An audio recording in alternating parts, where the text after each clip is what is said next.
Hello दोस्तों, स्वागत है आप सभी का अतुल्य आर्य ऑनलाइन क्लासेस में। दोस्तों एनसीईआरटी की बुक से रिलेटेड जो अपनी टेस्ट सीरीज चल रही है उसमें हम हिस्ट्री से संबंधित प्रश्नों के विषय में बात कर रहे हैं। हम देख रहे हैं कक्षा 6 से लेकर के 12 तक की हिस्ट्री की जो हमारी बुक्स हैं, एनसीईआरटी की जो बुक्स हैं उनके अध्याय में से जो भी प्रश्न बनते हैं उनके विषय में अपनी बात करते हैं। आज जो अपना 5वां टेस्ट है उसके अंदर हम क्लास 6 के ही अध्याय 9 पर आधारित कुछ वस्तुनिष्ठ प्रश्नों के विषय में बात करने वाले हैं। हम देखेंगे कि इसमें से किस प्रकार के क्वेश्चन बन सकते हैं, या मैं आपको ये कहूँ कि हर लाइन में से जो भी हमारे जीके के रिकॉर्डिंग जो हमारी परीक्षाओं में पूछे जा सकते हैं, प्रतियोगी परीक्षाओं में पूछे जा सकते हैं, उन सभी प्रश्नों को हमने यहाँ पर समेटने का प्रयास किया है। तो दोस्तों ये हमारी जो कक्षा 6 की पुस्तक है उसके सारे अध्याय हैं। यहाँ 8 अध्याय तक अपने कर चुके हैं। आज अपने 9वां जो अध्याय है व्यापारी, राजा और तीर्थयात्री, उसके विषय में बात करने वाले हैं। दोस्तों एक ही पाठ के बारे में बात करेंगे क्योंकि इसमें बहुत सारे प्रश्न बने और 30+ हो जाने के कारण हम इसका एक ही वीडियो बना रहे हैं दोस्तों।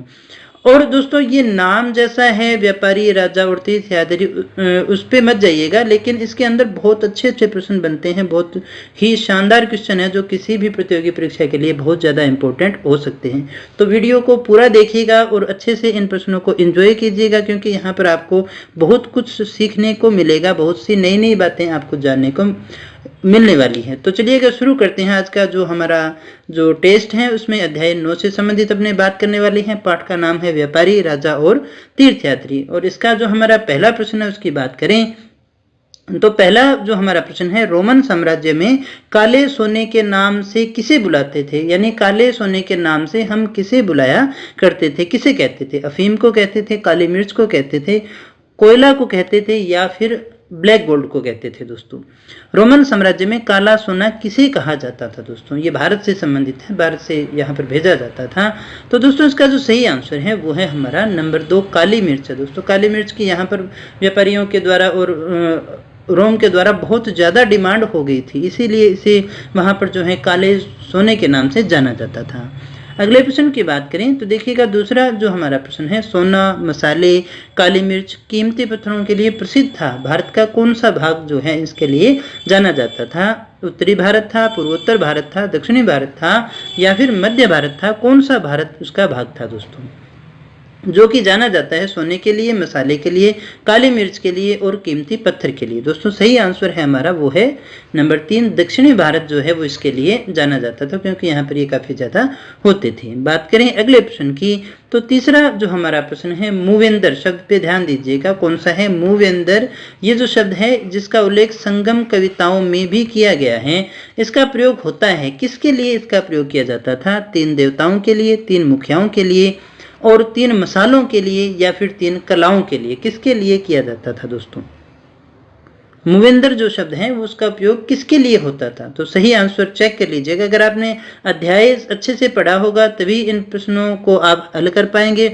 और वैसे चिंता मत कीजिएगा, अगर आपने अध्याय नहीं भी पढ़ा है तो अगर आप केवल इन प्रश्नों को देख भी लेंगे तो भी आपकी काफ़ी क्वेश्चन जो है वो क्लियर हो जाएंगे दोस्तों। तो यहाँ पर जो इसका सही आंसर है वो है नंबर 2, 3 मुखियाओं के लिए। जो उस समय के 3 प्रसिद्ध राजा थे उनके संबंध में बताया गया है। अगले प्रश्न में इसी से संबंधित बात करेंगे कि 3 मुखिया ये जो थे इनमें शामिल नहीं थे। कौन से राजा इसमें शामिल नहीं थे? चोल, चेर, पांड्य या फिर गुप्त? कौन से जो थे जिन्हें हमने अभी देखा था जो 3 मुखिया हैं इनमें शामिल नहीं थे? कौन से नहीं थे? चोल, चेर, पांड्य या फिर गुप्त? इनमें से कौन सा शामिल नहीं था? तो दोस्तों सही आंसर हमारा वो है नंबर 4, गुप्त जो है वो इसमें शामिल नहीं हुआ करते थे। अगले प्रश्न की बात करें तो देखिएगा 5वां जो हमारा प्रश्न है, पुहार या कावेरी पट्टनम था, ये क्या था? चोलों का पतन था, पांड्यों की राजधानी थी, चेरों का पतन था, या फिर देखिए चेरों की राजधानी थी। चोलों का पतन था, पांड्यों की राजधानी हुआ करती थी, चेरों का पतन था, या फिर चेरों की राजधानी थी। पुहार या कावेरी पट्टनम क्या था दोस्तों? क्या है सही आंसर? तो दोस्तों सही आंसर हमारा वो है नंबर 1, ये चोलों का पतन हुआ करता था। अगले प्रश्न की बात करें तो अगला जो हमारा 6वां प्रश्न है वो है मदुरई था। मदुरई क्या था? चोलों की राजधानी, पांड्यों की राजधानी था, चेरों की राजधानी था, या फिर जो चोल हैं उनकी दूसरी राजधानी हुआ करता था। मदुरई जो है वो किस लिए जाना जाता था? तो इसका जो सही आंसर है वो है हमारा नंबर 2, पांड्यों की राजधानी थी। अभी हमने जो 3 जो मुखियाओं की बात की है उसी से संबंधित ये प्रश्न है। हर से संबंधित 2 स्थान जो थे वो इंपॉर्टेंट थे, 6 कुल स्थान थे और इन 6 में से एक तो देखिए मदुरई की बात की हमने, एक हमने पिछले प्रश्न में बात की थी। ये दोनों जो स्थान है वो हमारे लिए काफी ज्यादा इंपॉर्टेंट है। अगले प्रश्न की बात करें तो देखिएगा 7वां हमारा प्रश्न है, गौतमी पुत्र सातकर्णी किस वंश का शासक था? आपने ये नाम सुना होगा, चोल था, चेर था, पांडे था या फिर सातवाहन था। गौतमी पुत्र सातकर्णी काफी प्रतापी शासक रहे थे ये भी, तो आपको बताना है कि ये किस वंश के शासक थे। सही आंसर है हमारा दोस्तों वो है सातवाहन। कौन से शासक थे? सातवाहन थे। अगले प्रश्न की बात करें देखिएगा 8वां जो हमारा प्रश्न है वो ये है कि दक्षिणापथ के स्वामी कहलाते थे। दक्षिणापथ के स्वामी हम किसे कहा करते थे? ऑप्शन हमारे पास में चेर है, गुप्त है, सातवाहन है या फिर पांड्य है। दक्षिणापथ के स्वामी कौन कहलाते थे? क्या होगा दोस्तों सही आंसर हमारा? तो सही आंसर है हमारा वो है नंबर 3, सातवाहन जो है उन्हें हम दक्षिणापथ के स्वामी कहते थे। दक्षिणापथ के स्वामी कौन हुआ करते थे? सातवाहन हुआ करते थे दोस्तों। अब यहाँ पर ध्यान देने की बात यह है कि दक्षिणापथ हम कहते किसको हैं? देखिएगा दक्षिण और पथ माने होता है रास्ता, तो इसका जो शाब्दिक अर्थ हो गया वो हो गया दक्षिण की ओर जाने वाला रास्ता, दक्षिण की ओर जाने का रास्ता। इसका सही आंसर जो हो गया दक्षिण पथ से अगर आपसे पूछ ले तो दक्षिण की ओर जाने का रास्ता। और वैसे पूरे दक्षिणी क्षेत्र के लिए ही इसी शब्द का यूज हुआ करता था दक्षिणापथ, इसलिए ये काफी ज्यादा इंपॉर्टेंट है। तो सातकर्णी इसका एक इंपॉर्टेंट शासक हुआ करता है। इसने पूर्वी, पश्चिमी और दक्षिणी जो हमारे तट रह गए थे वहां पर भी इसने अपनी सेनाएं भेजी थी दोस्तों। बात करें अगले प्रश्न की तो 9वां जो हमारा प्रश्न है वो है रेशम बनाने की तकनीक का आविष्कार जो है वो सबसे पहले कहाँ हुआ था, हमें बताना है। तो दोस्तों हमारा जो सही आंसर है वो भारत है, चीन है या फिर देखिएगा जापान है या फिर तुर्की है दोस्तों। कौन सा है हमारा सही आंसर? रेशम बनाने की तकनीक का आविष्कार सबसे पहले कहाँ हुआ? तो दोस्तों हमारा जो सही आंसर है वो है नंबर 2, चीन में हुआ था। लगभग 7000 वर्ष पूर्व जो है चीन में सबसे पहले इसका आविष्कार हुआ था, रेशम बनाने की तकनीक का। और देखिएगा चीन जो था इसने आविष्कार भी किया और बहुत सालों तक, क्या हजारों सालों तक इस बात को छुपाए भी रखा था। और यहाँ से जो चीनी यात्री जो थे वो पैदल जाया करते थे, घोड़ों पर, ऊंट पर, बहुत दूर जाकर के अपने रेशमी कपड़े भी लेकर के जाते थे और व्यापार भी किया करते थे दोस्तों। तो चीन इसलिए काफी ज्यादा इंपॉर्टेंट था और काफी प्रसिद्ध था रेशम बनाने की तकनीक के लिए, क्योंकि इसका आविष्कार सबसे पहले यही किया गया था। बात करें अगले प्रश्न की, और अगला प्रश्न है इसी से संबंधित है, सिल्क रूट क्या था? सिल्क रूट अपने किसे कहते थे? चीन से जिस रास्ते से लोग रेशमी कपड़े ले जाते थे, चीन से भारत का आधुनिक मार्ग, चीन से भारत तक बनाया गया अत्यंत सुगम मार्ग था, या चीन से भारत पर नियंत्रण स्थापित करने के लिए बनाया गया कोई एक मार्ग था दोस्तों? क्या था दोस्तों? तो दोस्तों सही आंसर है हमारा वो रह गया नंबर 1, चीन से जिस रास्ते से लोग रेशमी कपड़े ले जाते थे उसे कहते थे दोस्तों। अभी हमने बात भी की थी चीन से पैदल, घोड़ों पर या ऊंटों पर बहुत सारे जो लोग थे वो दूर दूर जो स्थान है वहां पर जाते भी थे, साथ में रेशमी कपड़े भी लेकर के जाते थे। और जिस रास्ते से ये लोग जाते थे उस रास्ते को क्या कहा गया था? रेशम मार्ग, या फिर उसे सिल्क रूट से के नाम से जाना जाता था दोस्तों। बात करें अगले प्रश्न की, तो अगला जो हमारा प्रश्न है वो रह गया 11वां प्रश्न, सिल्क रूट पर नियंत्रण रखने वाले शासकों में सबसे प्रसिद्ध कौन था? कौन था दोस्तों? पांड्य था, सातवाहन था, चोल था या फिर कुषाण वंश था? कौन से शासक जो थे वो सबसे ज्यादा प्रसिद्ध रहे थे सिल्क रूट पर नियंत्रण रखने के लिए? तो दोस्तों हमारा जो सही आंसर है वो है नंबर 4, कुषाण थे। अगले प्रश्न की बात करें तो देखिएगा 12वां जो हमारा प्रश्न है, कुषाणों का मुख्य शक्तिशाली केंद्र था, कौन सा था? पेशावर था, मथुरा था, 1 व 2 दोनों थे या फिर पाटलिपुत्र था? कुषाणों का मुख्य शक्तिशाली केंद्र कौन सा हुआ करता था दोस्तों? कौन सा था दोस्तों सही आंसर हमारा? तो दोस्तों हमारा जो सही आंसर है वो है नंबर 3, 1 व 2 दोनों, यानी पेशावर और मथुरा, ये दोनों ही कुषाणों को जो है वो मुख्य शक्तिशाली केंद्र हुआ करते थे। हालांकि तक्षशिला जो था वो भी इनके राज्य का ही हिस्सा हुआ करता था, तक्षशिला इसी के राज्य का हिस्सा हुआ करता था। बात करें अगले प्रश्न की, तो देखिए 13वां जो हमारा प्रश्न है वो है, सबसे पहले सोने के सिक्के जारी करने वाले थे, यानी हमारा जो उपमहाद्वीप है उसमें सबसे पहले सोने के सिक्के जारी करने वाले शासक कौन से थे दोस्तों? शक थे, हूण थे, कुषाण थे या फिर गुप्त थे? कौन थे दोस्तों? तो दोस्तों सही आंसर क्या होगा? सही आंसर हमारा वो है नंबर 3, कुषाण हुआ करते थे। कुषाण जो थे उन्होंने सबसे पहले सोने के सिक्के चलाए, और क्योंकि सिल्क रूट पर यात्रा करने वाले जो व्यापारी थे वो इन सिक्कों का उपयोग भी किया करते थे दोस्तों, इसलिए ये बात हमारे लिए काफ़ी ज़्यादा इम्पोर्टेंट है। बात करें अगले प्रश्न की, तो देखिएगा 14वां जो हमारा प्रश्न है, लगभग 2000 वर्ष पूर्व मध्य एशिया और पश्चिमोत्तर भारत पर किसका अधिकार हुआ करता था? लगभग 2000 वर्ष पूर्व कितना बड़ा अधिकार रह गया, कितना बड़ा क्षेत्र रह गया? शक थे, हूण थे, कुषाण थे या फिर गुप्त थे?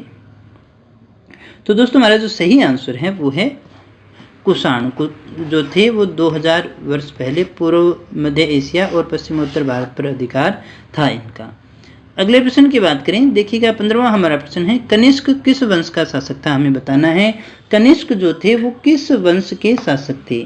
कुषाण, हूण, शक या फिर पांड्य? कनिष्क जो था वो किस का शासक था दोस्तों, किस वंश का? तो दोस्तों हमारा सही आंसर है वो है नंबर 1, कुषाण। लगभग 1900 वर्ष पहले देखिएगा कनिष्क ने शासन किया था। अगला जो हमारा प्रश्न है वो है बुद्ध चरित्र, जो कि बुद्ध की जीवनी है दोस्तों, बुद्ध की जीवनी है। आपको बताना है कि ये किसकी रचना है? कनिष्क की, अश्वघोष की, अपाला की या फिर कापालिक की? बुद्ध चरित्र की किसकी रचना है जो कि बुद्ध की जीवनी मानी जाती है? वैसे भी आप याद रखिए चरित्र लग गया वो लगभग उसके जीवन से संबंधित होती है। तो सही आंसर हमारा वो है नंबर 2, अश्वघोष। अश्वघोष के द्वारा ये लिखी गई थी दोस्तों। अगला प्रश्न है हमारा, अश्वघोष जो है वो किसके दरबार में रहा करता था? किसके दरबार में रहता था? कनिष्क के दरबार में रहता था, चंद्रगुप्त के दरबार में रहता था या फिर समुद्रगुप्त के दरबार में रहता था या फिर गौतमी पुत्र शातकर्णी के दरबार में रहता था? अश्वघोष जो है वो किसके दरबार में रहता था दोस्तों? क्या होगा सही आंसर हमारा? तो सही आंसर हमारा वो है नंबर 1, कनिष्क के दरबार में रहता था। अगले प्रश्न की बात करें, अगला जो हमारा प्रश्न है वो है, किसने एक बौद्ध परिषद का गठन किया जिसमें एकत्र होकर विद्वान महत्वपूर्ण विषयों पर चर्चा किया करते थे? बौद्ध परिषद का गठन किया गया जिसमें कुछ विद्वान बैठते थे और वो महत्वपूर्ण विषयों पर चर्चा किया करते थे। किसके दरबार में होता था? कनिष्क था, अशोक था, समुद्रगुप्त था या फिर गौतमीपुत्र शातकर्णी था? तो दोस्तों हमारा सही आंसर क्या होगा इनमें से, चारों में से? तो हमारा जो सही आंसर है वो है नंबर 1, कनिष्क था दोस्तों। कौन था? कनिष्क था। बात करें अगले प्रश्न की, तो 19वां जो हमारा प्रश्न है, बुद्ध की मूर्तियां व्यापक रूप से बौद्ध धर्म की किस शाखा में बननी शुरू हुई थी? देखिए थोड़ी बहुत तो पहले बननी शुरू हो गई थी, पहले सिर्फ उपस्थिति थी, लेकिन संकेतों के माध्यम से महात्मा बुद्ध की उपस्थिति को दिखा दिया जाता था, लेकिन जो वास्तव में जो है इनकी मूर्तियां बननी स्टार्ट हुई वो बाद में हुई थी। कब हुई थी? हीनयान के दौरान, महायान के दौरान, वज्रयान के दौरान या फिर सहजयान के दौरान? तो दोस्तों सही आंसर है हमारा वो है नंबर 2, यहाँ पर हम महायान को लिखेंगे अगर ये चारों ऑप्शन में आ जाए तो। अगले प्रश्न की बात करें, देखिएगा 20वां जो हमारा प्रश्न है, बुद्ध की मूर्तियां के निर्माण का प्रमुख केंद्र रहा था, कौन सा रहा था? बुद्ध की मूर्तियों के निर्माण का प्रमुख केंद्र जो है वो कौन सा रहा था? मथुरा था, तक्षशिला था, 1 व 2 दोनों थे या फिर उज्जैन था? बुद्ध की मूर्तियों के निर्माण का मुख्य केंद्र कौन सा रहा था दोस्तों? तो दोस्तों हमारा जो सही आंसर है वो है नंबर 3, मथुरा भी था और तक्षशिला था, दोनों जगह ही ये मूर्तियां बनाई जाती थी दोस्तों। अधिकतर जो मूर्तियां बनी वो मथुरा में बनी और कुछ जो मूर्तियां हैं वो तक्षशिला में बनी थी दोस्तों। बात करें अगले प्रश्न की, तो अगला जो हमारा प्रश्न है, जो ज्ञान की प्राप्ति के बाद एकांतवास करते हुए ध्यान किया करते थे वो क्या कहलाते थे दोस्तों? किसे कहते हैं, क्या कहते हैं हम उसे, जो एकांतवास रहते हुए ध्यान करते थे ज्ञान की प्राप्ति के बाद? बुद्ध कहते थे, बोधिसत्व कहते थे, निर्वाण कहते थे या फिर जिन कहा करते थे? प्रश्न है, ज्ञान की प्राप्ति हो गई, फिर एकांतवास में रहते हुए ध्यान करते थे, उन्हें क्या कहते थे? तो दोस्तों सही आंसर हमारा वो है नंबर 2, उन्हें हम कहते थे बोधिसत्व। अगले प्रश्न की बात करें तो देखिएगा 22वां जो हमारा प्रश्न है, रिक्त स्थान है, वे स्त्री पुरुष होते हैं जो प्रार्थना के लिए पवित्र स्थानों की यात्रा करते हैं, यानी जो व्यक्ति प्रार्थना के लिए पवित्र स्थानों की यात्रा करते हैं उन्हें हम क्या कहते हैं? जिन कहते हैं, भिक्षु कहते हैं, पात्र कहते हैं या फिर तीर्थयात्री कहते हैं दोस्तों? क्या कहते हैं हम? इसका सही आंसर क्या होगा हमें ये बताना है दोस्तों। तो दोस्तों हमारा जो सही आंसर है वो है नंबर 4, वो हुआ करते थे तीर्थयात्री, उन्हें हम कहते थे तीर्थयात्री। बात करें अगले प्रश्न की, अगला जो हमारा प्रश्न है वो है थेरवाद क्या था? थेरवाद क्या था? बौद्ध धर्म का आरंभिक रूप, जरथुस्त्र की विचारधारा, जापान की धार्मिक विचारधारा या फिर पुनर्जागरण की कोई विचारधारा थी? थेरवाद किसे कहते हैं दोस्तों? तो दोस्तों हमारा जो सही आंसर है वो है नंबर 1, ये हुआ करता था बौद्ध धर्म का आरंभिक जो रूप था उसे थेरवाद के रूप में जाना जाता है। और ये जो थेरवाद है दोस्तों, ये याद रखिएगा, श्रीलंका, म्यांमार, थाईलैंड, इंडोनेशिया, ये इन स्थानों पर भी काफ़ी ज़्यादा प्रचलित भी हुआ था दोस्तों। आगे बात करें अगले प्रश्न की, तो देखिएगा अगला जो हमारा प्रश्न है वो है 24वां प्रश्न। वो पूछ रहा है निम्न में से कौन सा चीनी तीर्थयात्री नहीं है जो भारत आया था? इनमें से कौन सा चीनी तीर्थयात्री ऐसा नहीं है जो भारत में आया था? फासियन, स्वान-त्सांग, इत्सिंग या फिर मेगास्थनीज? कौन सा होगा दोस्तों इसका सही आंसर? इसका जो हमारा दोस्तों सही आंसर है वो है नंबर 4, मेगास्थनीज। ये बाकी जो सारे के सारे थे वो आए थे। फासियन आया था दोस्तों। देखिएगा फासियन जो है 1600 वर्ष पहले, इसको अपने सबसे पहले कह सकते हैं, ये 1400 वर्ष पहले आता है। और इसके बाद में 50 वर्ष बाद में कौन आता है? इत्सिंग आता है दोस्तों। तो दोस्तों ये 24वां प्रश्न था। अगले प्रश्न की बात करें अपने, अगला हमारा प्रश्न है 25वां प्रश्न, और ये पूछ रहा है स्वान-त्सांग के समय सबसे प्रसिद्ध बौद्ध शिक्षा का केंद्र कौन सा स्थान था? तक्षशिला था, नालंदा था, धर्मशाला था या फिर लद्दाख था? ये जो तीर्थयात्री हैं इसके समय बौद्ध शिक्षा का मुख्य केंद्र कौन सा था? ये यहाँ पर रहा भी था और उसके बारे में इसने काफ़ी कुछ लिखा भी था। तो दोस्तों क्या है हमारा सही आंसर? सही आंसर हमारा वो है नंबर 2, नालंदा। बात करें अगले प्रश्न की, तो अगला हमारा प्रश्न है 26वां, भक्ति मार्ग की चर्चा हिंदुओं के किस पवित्र ग्रंथ में की गई है? आपको ये बताना है कि भक्ति मार्ग की चर्चा जो है हिंदुओं के किस ग्रंथ में की गई है? भगवत गीता, रामायण, ऋग्वेद या फिर पुराण? कौन सा होगा दोस्तों सही आंसर? भक्ति मार्ग की जो चर्चा की गई है वो की गई है नंबर 1, भगवत गीता में। श्री कृष्ण अर्जुन को समझाते हुए ये बताते हैं। अगले प्रश्न की बात करें, देखिए 27वां हमारा प्रश्न है, किसी देवी या देवता के प्रति श्रद्धा को कहते हैं आस्था, भक्ति, प्रेम या फिर आसक्ति? क्या कहते हैं दोस्तों? तो दोस्तों सही आंसर हमारा वो है भक्ति। ये एक सामान्य सा अर्थ निकलता है भक्ति का। भक्ति किसी देव, इसको आप यहाँ पर रख देंगे तो आपका आंसर बन जाएगा किस भक्ति किसी भक्ति किसी देवी या देवता के प्रति श्रद्धा को कहा गया है। अगले प्रश्न की बात करें 28वां जो हमारा प्रश्न है, एरण जो मध्य प्रदेश में है, जो विष्णु की मूर्ति मिली है, जहाँ पर एरण मध्य प्रदेश में है, जहाँ या फिर हम ऐसा कहें एरण मध्य प्रदेश में जो विष्णु की मूर्ति मिली है वह विष्णु के किस रूप की है? विष्णु के किस रूप की वो मूर्ति है? वराह की है, कृष्ण की है, राम की है या फिर ब्रह्म की है? दोस्तों किसकी रूप की है, कौन से रूप की है दोस्तों? तो सही आंसर हमारा वो है नंबर 1, वराह रूप की ये मूर्ति है दोस्तों। बात करें अगले प्रश्न की, अगला जो हमारा प्रश्न है 29वां प्रश्न, निम्न में से असत्य है, असत्य कथन हमें बताना है। भक्ति भज शब्द से बना है। भक्ति भगवान और भक्त के बीच एक अंतरंग शब्द है। भज का अर्थ है विभाजित करना या फिर हिस्सादारी।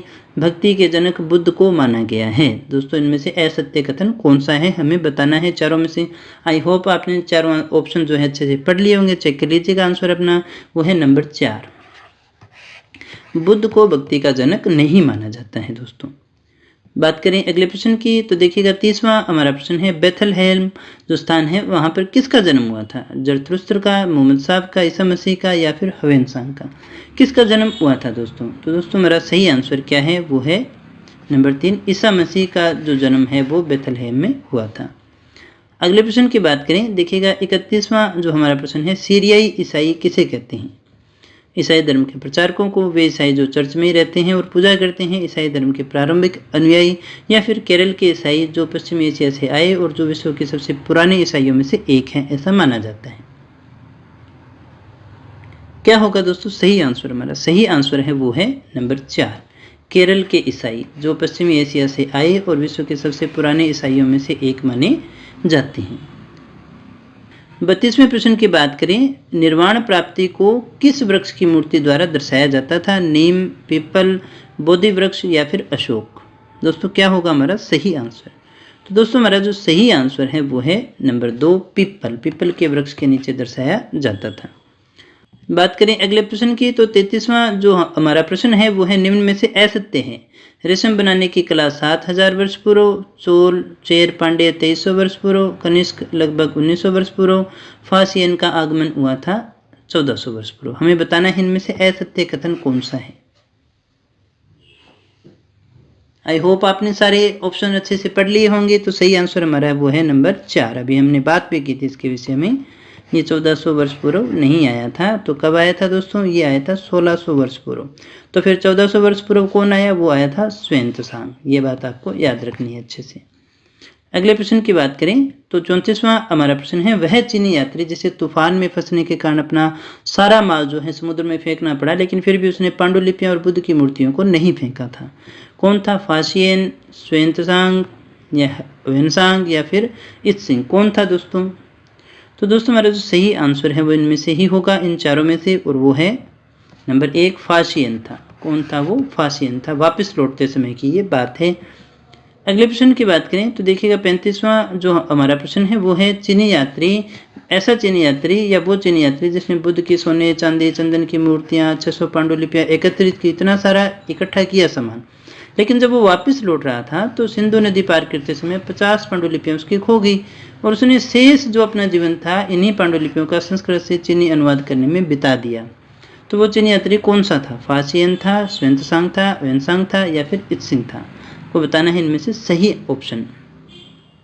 तो दोस्तों हमारा जो सही आंसर है वो है नंबर 2 ष्वेंतसांग जो था वो था।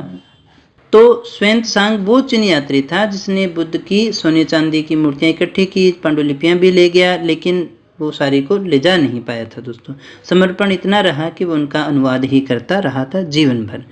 तो दोस्तों ये थे आज के हमारे प्रश्न जो पाठ नंबर 9 से थे, अध्याय नंबर 9 से थे, व्यापारी राजा और तीर्थयात्री। थोड़े ज़्यादा प्रश्न थे इसलिए हमने आज एक ही पाठ के विषय में बात की है। कल अपने 10वें और 11वें पाठ से संबंधित जो भी प्रश्न बनते हैं उनके विषय में बात करने वाले हैं दोस्तों।